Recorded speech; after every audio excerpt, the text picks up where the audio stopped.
Les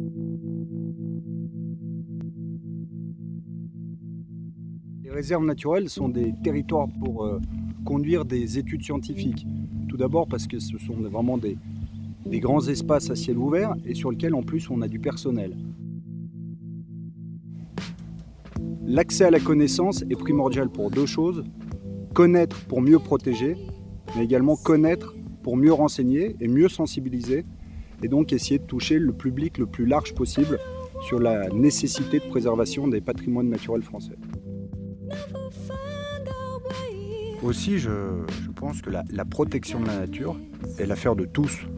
Et le rôle des réserves naturelles, c'est protéger, maintenir des réservoirs de biodiversité, maintenir des espèces, essayer de maintenir des espèces qui sont sur le déclin et ne pas connaître ce qu'on a pu connaître par le passé avec la disparition d'autres espèces comme le grand tétras dans les Alpes par exemple.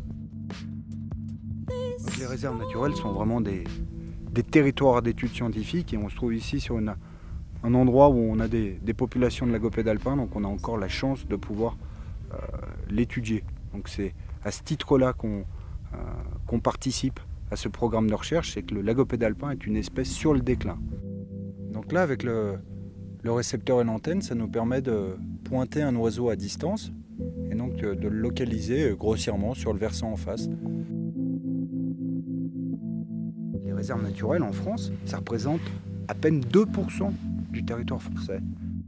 C'est vraiment un maillage du territoire général avec des petites poches de protection qui, je le redis, ne sont pas des mises sous cloche, sont juste des poches, des endroits où on essaye de tout mettre en œuvre pour que l'activité humaine soit la moins nuisible possible et qu'ensemble, ces 240, 250, je ne sais plus exactement, réserves naturelles que nous avons en France actuellement, participent à une protection commune du territoire.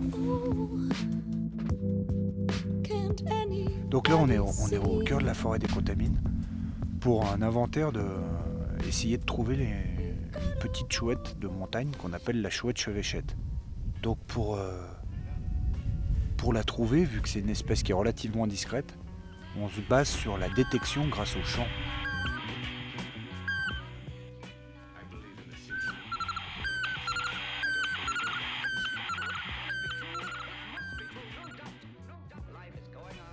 Là, on l'entend distinctement. Là.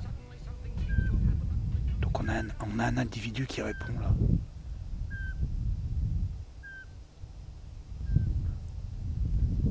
Ça fait partie de ton métier. Ça fait vraiment partie du métier. Tout ce qu'on vient de voir, c'est ça, c'est pouvoir protéger des chouettes, entre autres, parce qu'on vient de les entendre. C'est pouvoir proposer un environnement privilégié aux touristes qu'on a vus aujourd'hui. Et c'est pouvoir apporter des connaissances pour pouvoir sensibiliser le public. Et puis c'est pour pouvoir agir pour la protection de la nature en général. Ah, c'est ça mon métier.